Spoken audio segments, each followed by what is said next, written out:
दोस्तों नमस्कार। आज हम आपको हिंदी व्याकरण में विशेषण टॉपिक लेकर आए हैं, यानी एडजेक्टिव विशेषण। तो क्या होते हैं विशेषण, आइए समझते हैं। संज्ञा या सर्वनाम की विशेषता बताने वाले शब्दों को हम विशेषण कहते हैं, यानी जो संज्ञा की या सर्वनाम की विशेषता बताते हैं उन शब्दों को हम विशेषण कहते हैं। देखिए, विशेषण में आपके दो शब्द होते हैं, एक विशेष और एक विशेषण। तो विशेष उसे कहते हैं जिसके बारे में कुछ बताया जा रहा हो या जिसकी विशेषता बताई जा रही हो, वो विशेष से होता है। और जो शब्द विशेषता बताता है उसे हम विशेषण कहते हैं। तो जैसे कि एग्जाम्पल से समझते हैं, जैसे मोटा लड़का हंस पड़ा। तो यहाँ लड़का क्या है, विशेष, क्योंकि लड़का के बारे में बताया जा रहा है, अर्थात संज्ञा। और क्या बताया जा रहा है कि वो मोटा है, तो मोटा शब्द क्या हो गया है, विशेषण। तो लड़के के बारे में बताया जा रहा था, लड़का विशेष है और लड़का कैसा था, मोटा, तो उसकी ये विशेषता है, अर्थात वो विशेषण है।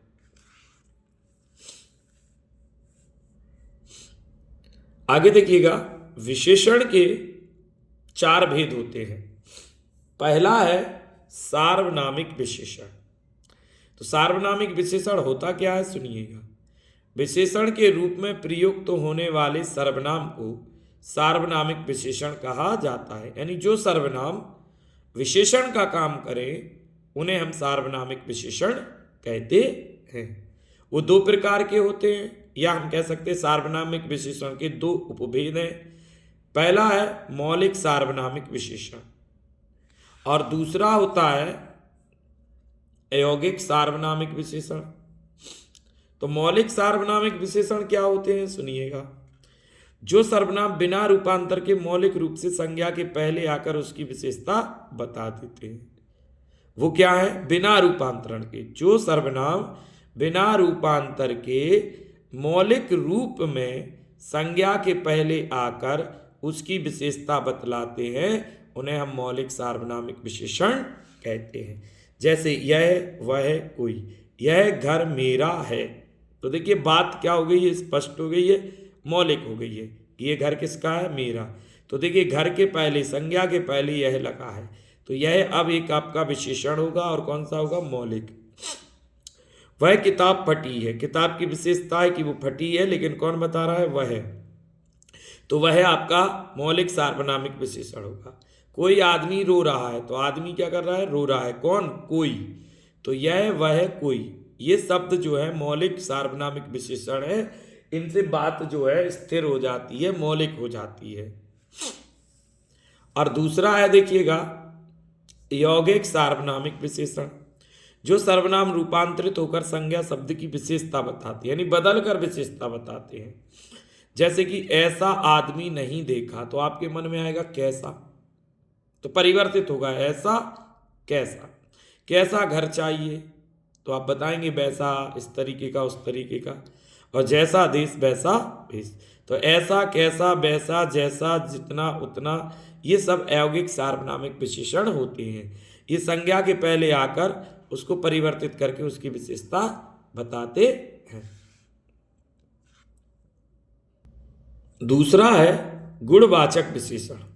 जो शब्द संज्ञा अथवा सर्वनाम के गुण, धर्म, स्वभाव का बोध कराते हैं हम उन्हें गुणवाचक विशेषण कहते हैं, गुणवाचक सार्वनामिक विशेषण कहते हैं। गुणवाचक विशेषण अनेक प्रकार के हो सकते हैं। जैसे कि देखिएगा, कालबोधक, यानी काल माने समय को बताने वाले, जैसे नया, पुराना, ताजा, मौसमी, प्राचीन। दूसरा रंगबोधक, यानी इसमें सभी रंग आ जाएंगे। तीसरा दशाबोधक, यानी किसी की स्थिति को बताएंगे, मोटा, पतला, युवा, वृद्ध, गीला। गुणबोधक, अच्छा, भला, बुरा, कपटी, झूठा, यानी इसमें गुण और दोष की बात होगी। और आकार बोधक, गोल, चौकोर, तिकोना, लंबा, चौड़ा, ये सब आकार बोधक हैं। तो गुणवाचक विशेषण कई प्रकार के हो सकते हैं, कालबोधक, रंगबोधक, दशाबोधक, गुणबोधक और आकार बोधक। तीसरा विशेषण है संख्यावाचक विशेषण। जो शब्द संज्ञा या सर्वनाम की संख्या का बोध कराते हैं वह सर्वनाम संख्यावाचक विशेषण कहलाते हैं। ये दो प्रकार के हैं, एक निश्चित संख्यावाचक और एक अनिश्चित संख्यावाचक। तो निश्चित में संख्या निश्चित का बोध होगा और अनिश्चित में संख्या का अनिश्चित का बोध होगा। तो निश्चित में जैसे देखिए 10 लड़के, यानी लड़के कितने हैं 10, तो ये निश्चित हो गई ना, ये 10 जो है निश्चित संख्यावाचक। 20 आदमी 20 निश्चित हो गया। 50 रुपये 50 निश्चित हो गया। इसमें भी कई प्रकार के होते हैं, जैसे गणनावाचक, गणना में 1 2 4 3 5 यानी गिनती होगी। क्रमवाचक में पहला, दूसरा, तीसरा, चौथा, पांचवा, 10वां, 100वां ये आएगा। आवृत्ति में तिगुना, चौगुना, सौगुना, गुना में आएगा। और समुदाय में चारों, आठों, तीनों, ये सब आपके कौन से संख्यावाचक विशेषण में निश्चित संख्यावाचक विशेषण होते हैं। उसी में एक अनिश्चित संख्यावाचक विशेषण, यानी जहां पर संख्या का अनिश्चितता का बोध होता हो। जैसे कि कुछ आदमी चले गए, तो कुछ जो है अनिश्चितवाचक संख्यावाचक है, क्योंकि कुछ गए, कितने ये नहीं पता। कई लोग आए थे तो कई भी है। सब कुछ समाप्त हो गया, सब कुछ, ये भी आपका अनिश्चित संख्यावाचक विशेषण है।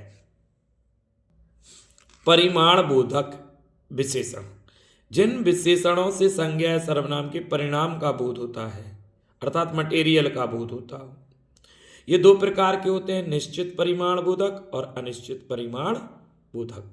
निश्चित परिणाम बोधक में जैसे कि देखिएगा 10 किलो घी, यानी घी जो है वो मटेरियल है और कितना है 10 किलो, यानी निश्चित है। दूसरा 5 क्विंटल गेहूँ, गेहूँ आपका मटेरियल है लेकिन 5 क्विंटल है, यानी निश्चित है। तो निश्चित परिणाम बोधक आपका विशेषण होगा। अनिश्चित परिणाम बोधक में बहुत घी, थोड़ा घी, तो देखिए घी मटेरियल है लेकिन बहुत है, तो निश्चित नहीं है ये, तो ये क्या होगा अनिश्चित। थोड़ा दूध, यानी दूध भी जो है थोड़ा है लेकिन निश्चित नहीं है इसका, तो बहुत, थोड़ा, ये अनिश्चित परिणाम बोधक विशेषण होंगे। देखिए दोस्तों, एक होता है विशेषणों में प्राविशेषण। प्राविशेषण क्या होता है, जो शब्द विशेषणों की भी विशेषता बताते हैं उन्हें हम प्राविशेषण कहते हैं। जैसे कि वह बहुत तेज दौड़ता है, तो देखिए तेज तो यहाँ विशेषण है ही, लेकिन तेज की भी विशेषता क्या है, बहुत, तो बहुत क्या हो जाएगा प्राविशेषण। जैसे दूसरा, सीता अत्यंत सुंदर है, तो देखिए सुंदर एक विशेषण है लेकिन अत्यंत और भी सुंदर की विशेषता बताता है, तो अत्यंत क्या हो जाएगा प्राविशेषण। तो दोस्तों, वीडियो अगर आपको पसंद आया हो तो वीडियो को लाइक करें, सब्सक्राइब करें, कमेंट करें और बेल आइकन जरूर दबाएं, जिससे वीडियो आपके पास नई वीडियो तुरंत पहुंचे। और वीडियो को अधिक से अधिक लोगों तक शेयर जरूर करें। और दोस्तों, अगर वीडियो को फेसबुक पर देख रहे हो तो हमारे फेसबुक पेज को फॉलो जरूर करें। जय हिंद, जय भारत। मिलते हैं अगली वीडियो में नए टॉपिक के साथ।